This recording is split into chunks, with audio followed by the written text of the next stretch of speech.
Governor గారిని కలిసి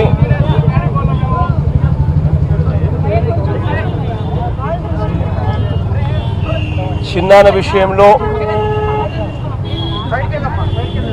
నిన్న అత్యంత దారుణంగా జరిగిన అంశం మీద న్యాయం జరగాలి అని అంటే ఆ న్యాయం జరగాలి అని అంటే అది సిబిఐ ఎంక్వైరీ చేతనే జరుగుతుంది. చంద్రబాబు నాయుడు గారికి రిపోర్ట్ చేసే పోలీసుల అధికారుల చేత ఎంక్వైరీ చేయిస్తే ఏ రకంగా మాకు న్యాయం జరుగుతుంది అని చెప్పి గవర్నర్ గారిని అడగడం జరిగింది. గవర్నర్ గారికి చెప్పడం జరిగింది, మేము అక్కడ ఉండగానే ఎస్పీతోనూ డిఐజీతోనూ మాట్లాడుతూ ఉండగానే ఎస్పీకి ఫోన్లు వస్తాయి. ఆ ఫోన్లో కనిపిస్తూ ఉంది అడిషనల్ డీజీ ఇంటెలిజెన్స్ అని చెప్పి ఫోన్ మీద కనిపిస్తూ ఉంది. అంటే ఏబి వెంకటేశ్వరరావు గారు ఎంత లోతుగా దీంట్లో దిగి దీన్ని మానిటర్ చేస్తూ ఉన్నాడు అని చెప్పడానికి నిదర్శనం. ఇదే ఏబి వెంకటేశ్వరరావు గారు ఇంటెలిజెన్స్ డిపార్ట్మెంట్ అన్నది తెలుగుదేశం పార్టీకి వాచ్మెన్ డిపార్ట్మెంట్గా మార్చేసినాడు. గ్రామాలలో సర్వేలు చేసి గ్రామాలలో వైఎస్ఆర్ కాంగ్రెస్ పార్టీ యాక్టివిస్టులు నాయకులు ఎవరున్నారు, వాళ్ళు ఎన్ని ఓట్లను ప్రభావితం చేయగలుగుతారు, వాళ్ళని ఎలా ప్రలోభపెట్టాలి అని చెప్పి ఏకంగా రిపోర్ట్లు ఇస్తూ ఉన్నారు గవర్నమెంట్ చంద్రబాబు నాయుడుకు.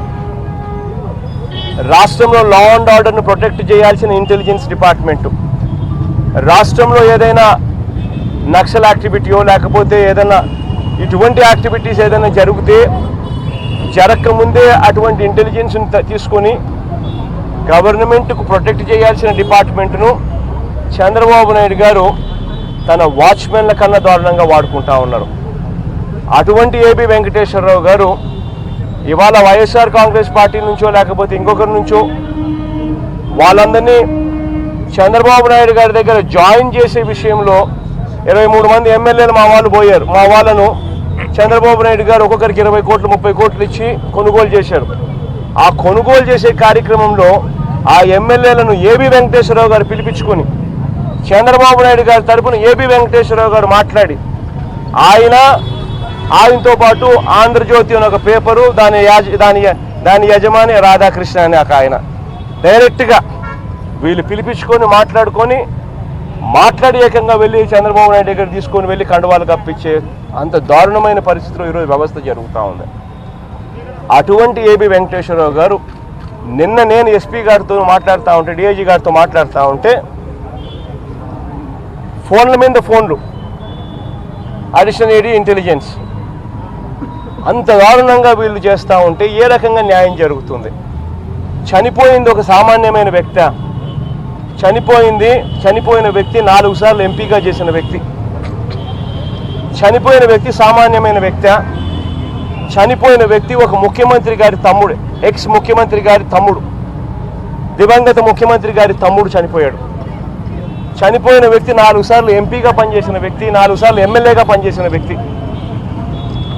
ఇటువంటి వ్యక్తి చనిపోతే అసలు లా అండ్ ఆర్డర్ అసలు ఆంధ్ర రాష్ట్రంలో ఉందా? కేవలం ఆయన చేసిన తప్పేంది? జమ్మలమడుగు నియోజకవర్గానికి ఇన్ఛార్జిగా తాను వ్యవహరించడం. జమ్మలమడుగు నియోజకవర్గంలో మా పార్టీకి ఇంతకు ముందు గెలిచిన ఒక ఎమ్మెల్యే ఆదినారాయణ రెడ్డి అనే ఎమ్మెల్యే అమ్ముడుపోవడం, చంద్రబాబు నాయుడు గారు ఆయన ప్రలోభాలు పెట్టి తీసుకోవడమే కాకుండా ఆయన ఏకంగా మంత్రి పదవి కూడా ఇచ్చి ఆయన పదవిలో పెట్టుకున్నాడు. అక్కడ తెలుగుదేశం పార్టీకి సంబంధించిన రామసుబ్బారెడ్డి వీళ్ళిద్దరినీ తట్టుకునే దానికోసం ఒక ఫ్రెష్ ఫేస్ను మేము తీసుకొచ్చినాం. మా క్యాండిడేట్ ఎవరైతే ఉన్నారో యంగ్స్టరు ఫ్రెష్ ఫేసు వీళ్ళని ఢీకొంటా ఉన్నాడు. ఇటువంటి పరిస్థితుల్లో జమ్మలమడుగు నియోజకవర్గానికి ఆ సుధీర్ రెడ్డి అనే మా క్యాండిడేట్ను యంగ్స్టర్ను బలపరిచే కార్యక్రమం వివేకం చిన్న బాధ్యతలు తీసుకున్నాడు. ఆయన చేసిన పాపం వల్ల జమ్మలమడుగు నియోజకవర్గంలో అత్యధికంగా పెరగడం. ఆ పాపానికి వీళ్ళు చేసింది ఏమిటి? ఏకంగా మనిషినే లేకుండా చేసే కార్యక్రమం చేస్తూ ఉన్నారు. ధర్మమేనా ఇదని అడుగుతా ఉన్నా. నేను ఒకటే చంద్రబాబు నాయుడు గారిని సూటిగా ఒకే ప్రశ్న అడుగుతా ఉన్నా. నిజంగా నీలో న్యాయం ఉంటే, నిజంగా నీలో ఇన్వాల్వ్మెంట్ లేదు అయితే ఎందుకు సిబిఐ ఎంక్వైరీకి ఇవ్వడానికి నువ్వు ఎందుకు సంకోచిస్తూ ఉన్నావు? Straight question. If you are not at fault, why are you hesitating to give this case to CBI inquiry? Straight question. చనిపోయిన వ్యక్తి ఎవరు? Person who's died, person who passed away ఎవరు? He's a brother of ex-chief minister, 4-time MP, 4-time MLA. Person like that was brutally killed. Somebody walked into the house. ఒక్కడే ఉన్నాడు అని తెలిసి పగడ్బందీగా పథకం ప్రకారం ఆయన ఒక్కడే ఉంటున్నాడన్న సంగతి కూడా తెలుసుకుని అర్ధరాత్రి పూట ఇంటికి వెళ్ళి అంత దారుణంగా ఒక వ్యక్తిని చంపడం అన్నది how is it fair?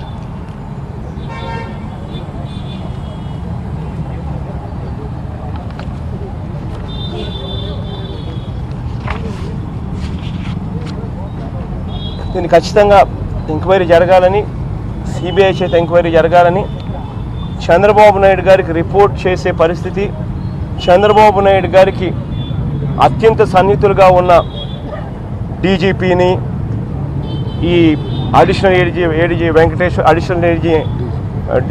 DG Venkateswararao గారిని, ఇటువంటి వ్యక్తులను దయచేసి రాష్ట్రంలో ఎలక్షన్ బాధ్యత నుంచి తప్పించండి. అప్పుడే కాస్తో కూస్తో ఇటువంటి ఘటనలు ఆగిపోతాయి. లేకపోతే వీళ్ళు గెలవడం కోసం అని చెప్పి మనుషులను చూడడం లేదు, దొంగ ఓట్లను చేర్చడము, దొంగ ఓట్లను తీసేయడం దగ్గర నుంచి మొదలు పెడితే ఏకంగా మనుషులను చంపేయడానికి కూడా హెసిటేట్ చేయడం లేదు. సో దయచేసి నేను చెప్తా ఉన్నాను, గవర్నర్ గారిని అదే రిక్వెస్ట్ చేస్తా, ఈ అధికారులను దయచేసి తప్పించండి. ఇటువంటి వాళ్ళు ఉంటే రాష్ట్రంలో ఎన్నికలు జరగవు. ఈరోజు మా చిన్నాన్నకు జరిగింది, రేపు పొద్దున ఇంకా ఎంతమందికి కూడా చేస్తారో కూడా తెలియని పరిస్థితి. కాబట్టి వెంటనే తప్పించమని కూడా చెప్పి కూడా రిక్వెస్ట్ చేస్తాం గవర్నర్ గారిని. సిబిఐ ఎంక్వైరీని డిమాండ్ చేస్తూ గట్టిగా అడిగాము. ఈ డిమాండ్ను గన నెక్స్ట్ 1 or 2 daysలో ఈల్డ్ కాకపోతే కోర్టుకు కూడా పోతాం. కోర్టుకు కూడా పోయి కూడా we will press for CBI enquiry. ఈ డిమాండ్కి గన వాళ్ళు కానీ ఈల్డ్ కాకపోతే ఇన్ ద నెక్స్ట్ 1-2 daysలో. దిస్ ఇస్ సంథింగ్ మీరు కూడా దయచేసి నేను చెప్తా ఉన్నాను, అడుగుతా ఉన్నా, రిక్వెస్ట్ చేస్తూ ఉన్నాను. ఒక ఇంత పెద్ద వ్యక్తి చనిపోతే ఒక మనిషి డైరెక్ట్గా నిద్ర పడుకునేటప్పుడు అర్ధరాత్రి పూట కొంతమంది ఇంట్లోకి వచ్చి ఒక మనిషిని చంపేసి వెళ్ళిపోయే పరిస్థితిలోకి వస్తే అసలు ఈ రాష్ట్రం నిజంగా బతకదు. దయచేసి అందరూ కూడా ఆలోచన చేయండి. అందరూ కూడా ఖచ్చితంగా ఇది సిబిఐ ఎంక్వైరీకో లేకపోతే థర్డ్ పార్టీ ఎంక్వైరీకో పోలీస్ ఇక్కడ పోలీస్ బాసులు ఇక్కడ చంద్రబాబు నాయుడు గారికి రిపోర్ట్ చెయ్యని వ్యవస్థలతో ఎంక్వైరీలు చేయించేదానికోసం మీరు కూడా దయచేసి వాయిస్ ఇవ్వమని చెప్పి కూడా కోరుతా ఉన్నా. మాజీ మంత్రి ముఖ్యమంత్రి గారి తనయుడు హోదాలో ఎస్ఆర్సీ సెక్యూరిటీని ప్రొవైడ్ చేయడానికి కొన్ని వెసులుబాటు ఇస్తుంది. ఇప్పుడు వివేకానంద రెడ్డి గారికి ఉన్న సెక్యూరిటీ ఎంతవరకు ఉంది? మనకి సెక్యూరిటీ ఉందా లేదా? చిన్న సెక్యూరిటీ కూడా లేదు. సెక్యూరిటీ ఎప్పుడు ఇవ్వాల, సెక్యూరిటీ లేదు.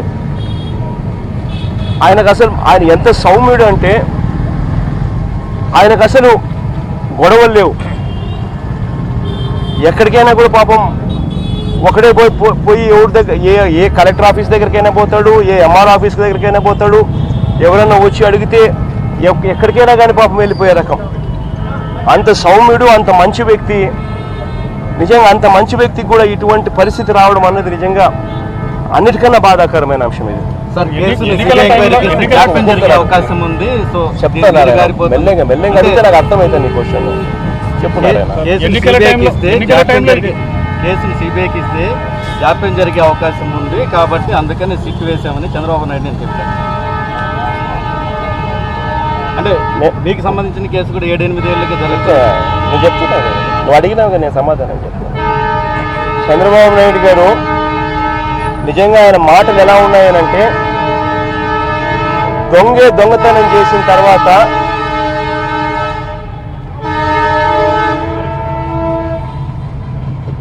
దొంగతనం చేసి దొంగ అన్నాడట. ఇప్పుడు నిజంగా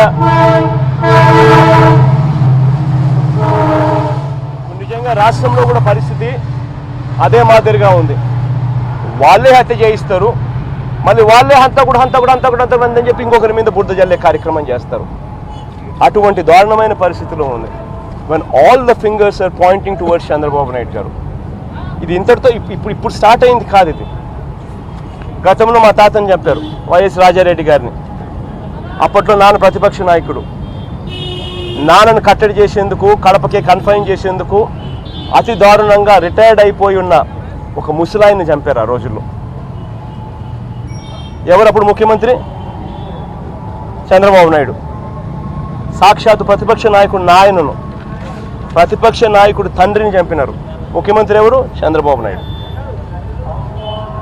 తర్వాత మా నాన్నను, అంటే దివంగత రాజశేఖర రెడ్డి గారిని. చంద్రబాబు నాయుడు గారు అన్న మాటలు August 31 అంటే నాన్న చనిపోకముందు 2 days ముందు చంద్రబాబు నాయుడు గారు అన్న మాటలు, అసెంబ్లీ సాక్షిగా అన్న మాటలు, నువ్వు అసెంబ్లీకి ఎలా వస్తావో చూస్తానన్నాడు. అంటే ఒక ముఖ్యమంత్రిని అసెంబ్లీకి ఎలా వస్తావు నువ్వు నేను చూస్తానని చెప్పి చంద్రబాబు నాయుడు గారు థ్రెటన్ చేసినాడు. జరిగిన 2 రోజులకు హెలికాప్టర్ క్రాష్. ఈ రోజుకి మాకు డౌట్లు ఉన్నాయి. మనిషి ఎవడు? ఆరోపణలు ఉన్న వ్యక్తి ఎవరు? చంద్రబాబు నాయుడు గారు. తర్వాత నా మీద అటాక్ జరిగింది మోస్ట్ సెక్యూర్డ్ ప్లేస్లో in the airport VIP launch. కత్తి రాగలిగింది లోపలికి. కత్తి ఎలా వచ్చింది లోపలికి? కారణం అక్కడ పనిచేస్తూ ఉన్న వ్యక్తి is working for a restaurant. ఆ రెస్టారెంట్ ఎవరిది? Belonging to Telugu Desam party leaders. Telugu Desam party లీడర్లకు సంబంధించిన రెస్టారెంటు. ఆ రెస్టారెంట్లో పనిచేస్తూ ఉన్న ఒక మనిషి కత్తి తీసుకొని లోపలికి రాగలిగాడు. మళ్ళీ చీఫ్ మినిస్టర్ ఎవడు? అశోక్ గజపతి రాజు అనే వ్యక్తి, సివిల్ ఏవియేషన్ మినిస్టర్. ఏ పార్టీకి చెందినవారు? Once again fingers point towards Chandrababu Naidu గారు. ఈరోజు మా చిన్నాన్న కేవలం కడప జిల్లాలో చంద్రబాబు నాయుడు గారి పార్టీకి ఒక్క సీటు కూడా వచ్చే అవకాశం లేదు కాబట్టి రాజకీయాలలో గెలవడం కోసం అని చెప్పి ఏ స్థాయికి దిగజారిపోయారు. మళ్ళీ చీఫ్ మినిస్టర్ ఎవరు? ఆరోపణలు ఎదుర్కొంటా ఉన్న మా వ్యక్తులు ఎవరు? మళ్ళీ చంద్రబాబు నాయుడు గారు. Every finger is Poynting towards him and this man says I will do the enquiry. ప్రతి ఏలు చంద్రబాబు నాయుడు వైపు చూపిస్తూ ఉన్నారు, చూపించే పరిస్థితి. మరి ఈ మనిషి ఏమంటాడు? ఎంక్వైరీ తనే చేస్తాడంటాడు. ప్రతి ఏలు చంద్రబాబు నాయుడు వైపే చూపబడతా ఉన్నప్పుడు ఆ ఎంక్వైరీ తనకు రిపోర్ట్ చేసే పోలీసు అధికారుల చేత చేస్తే న్యాయం జరుగుతుందా? Will justice be done if this inquiry is being done by police officers who report to him as a chief minister or to his people, that is the DGP, that is the AD intelligence? Will justice be done? Only if this inquiry is being done by a third party who do not report to Chandrababu Naidu, who do not report to Chandrababu Naidu's government, people in Chandrababu Naidu's government. Only then justice would come.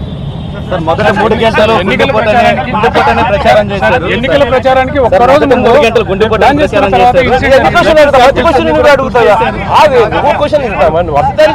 ఎన్నికల ప్రచారానికి మీరు అన్ని సర్వం సిద్ధం చేసుకున్న సమయంలో ఒక్కరోజు ముందు ఇన్సిడెంట్ జరిగింది. ఇది పార్టీని డిస్టర్బ్ చేయడానికే లేకపోతే మీరు డిస్టర్బ్ అయ్యారా? ఎట్లా ఏ విధమైన మెసేజ్ పంపిస్తారు కార్యకర్తలు కానీ ప్రజలకు కానీ? పూర్తిగా చంద్రబాబు నాయుడు గారు ఈ కార్యక్రమం చేసి నన్ను డిమారలైజ్ చేయగలుగుతాను అని చెప్పి తను అనుకుంటా ఉన్నాడు. కానీ నేను ఒకటే చెప్తా ఉన్నా, పైన దేవుడు ఉన్నాడు, గాడ్ ఈస్ వాచింగ్.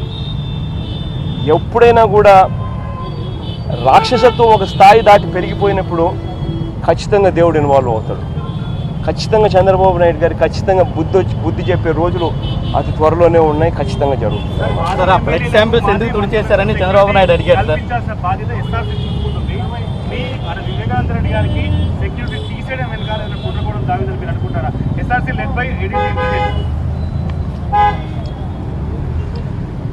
చిన్నానకు మీరు అన్నట్టుగా SRC is led by intelligence AD. అటువంటి ఇంటెలిజెన్స్ ఏడీ దగ్గర ఉండి సెక్యూరిటీ ఎందుకు ఇవ్వలేదు సెక్యూరిటీ ఎందుకు తీసేసినారు, ఎందుకు ఇవ్వలేదు అన్నది సహజంగా ఎంపీలకు మామూలుగా ఇవ్వాలా, సహజంగా ఇటువంటి లీడర్లకు ఖచ్చితంగా ఇవ్వాలా. కానీ ఇక్కడ మాత్రం జరగల. అదొకటే కాదు, ఇంకా ఆశ్చర్యకరమైన విషయం ఏంటంటే మామూలుగా ఒక ఎస్పీని పోస్ట్ చేస్తే 2 ఏళ్ల పాటు ఆ ఎస్పీని అక్కడి నుంచి ట్రాన్స్ఫర్ చేయకూడదు.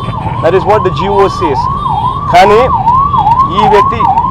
ఈ చంద్రబాబు నాయుడు గారి గవర్నమెంట్లో ఇప్పుడు కడప జిల్లాకు వేసిన ఎస్పీ 40 days బ్యాక్ పాత SP before the expiry of 2 years was shifted out.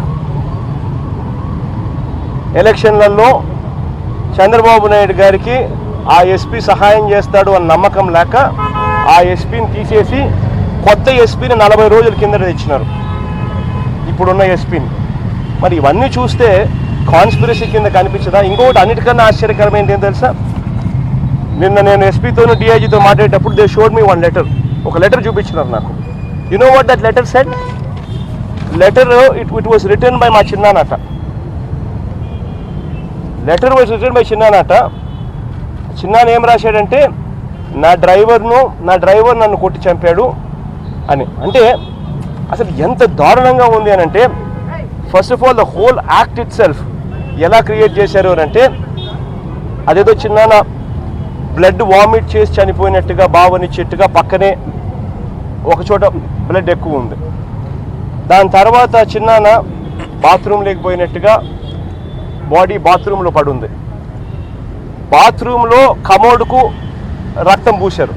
అంటే బ్లడ్ ఎక్కువగా డ్రైన్ అవుట్ పోయినందువల్ల తనకు గిడ్డినెస్ వచ్చి బాత్రూంలో తను కొలాప్స్ అయినాడని, ఆ కొలాప్స్ అయ్యే దాంట్లో తల కమోడు కొట్టుకుందని కమోడు రక్తంతో పెట్టారు. తర్వాత కమోడు కొట్టుకున్నందువల్ల ఎనికి పడిపోయాడు కాబట్టి చనిపోయినట్టుగా బాత్రూంలో శవాన్ని పెట్టారు. అంటే అంత పగడ్బందీగా మనిషిని ఇక్కడ కొట్టి, బెడ్రూమ్లోనూ కొట్టి, బెడ్రూమ్లో చంపో మన మనిషిని చిన్నాన్ని తీసుకొని పోయి బాత్రూమ్ దాకా తీసుకొని పోయి బాత్రూంలో కూడా పెట్టి, ఎందుకంటే ఇంట్లో ఎవరు లేరు, ఆయన ఒక్కడే ఉన్నాడు, బాత్రూంలోనూ కూడా పెట్టి, ఇదంతా ఏదో న్యాచురల్గా జరిగినట్టుగా చూపించే కార్యక్రమం అంత దూరం కుట్ర జరిగింది అని అంటే, ఆ కుట్రలో భాగంగా వీళ్ళు చంపుతూ ఉండగానే చిన్నాన్న లెటర్ రాస్తాడా? అంటే వీళ్ళు ఒక పక్క చంపుతూ ఉన్నారు, ఆ లెటర్ మీద బ్లడ్ స్టెయిన్స్ ఉన్నాయి. అంటే బ్లడ్తో ఆయన రాస్తూ ఉన్నట్టుగా, చనిపోతూ ఉన్నట్టుగా నాకు డిఐజీ ఎస్పీ నాకు లెటర్ చూపిస్తూ ఉన్నారు. అంటే దాని అర్థం చిన్నాన్న చనిపోతూ నా డ్రైవర్ నన్ను చంపుతున్నాడు, నన్ను కొడుతున్నాడు అని చెప్పి వాళ్ళ ముందరనే రాస్తాడా? Could he have written in front of them? Isn't all these things showing something? The SP is transferred, new SP comes within 40 days time, then again they show me a letter what was handwritten by my Chinnana antaru, and that handwritten letter what they say that my Chinnana is written, it is right in the midst of the time lap where he was tortured to death. That letter was also written by him. ఎక్కడ sync అవుతున్నాయి ఇవన్నీ? వీటికి అన్నింటినీ కూడా, వాస్తవాలన్నింటినీ కూడా తప్పుదోవ పట్టించే దానికోసం అని చెప్పి రకరకాలుగా they are trying to build new stories. ఒకటి ఎన్నన్న స్టోరీస్ చెప్పండి, నేను ఒకటి చెప్తా. సింపుల్గా స్ట్రైట్ ఫార్వర్డ్ ఒక క్వశ్చన్ అడుగుతా. మీరు ఎన్నన్న కథలు చెప్పండి, ఆ కథలకు మీరు ప్రూవ్ చేసే దానికోసం రకరకాలుగా యూ మైట్ కుక్అప్ స్టోరీస్, ఏమేమో మీరు సినిమాలు తీసినట్టుగా మీరు కథలు చెప్తా ఉంటారు. నేను సూటిగా ఒకటే క్వశ్చన్ అడుగుతా. చనిపోయింది ఎవరు? చనిపోయింది మా చిన్నాన్న కాదా? ఎలా చనిపోయినాడు? Straight question. నీకు నిజంగా దీంట్లో ప్రమేయం లేకపోతే సిబిఐ ఎంక్వైరీ ఎందుకు ఎస్టేట్ చేస్తున్నావు? Straight question. నీకు నిజంగా దీంట్లో సంబంధం లేకపోతే సిబిఐకి ఎందుకు ఇవ్వడం లేదు? Straight question. సమాధానాలు రావు. సార్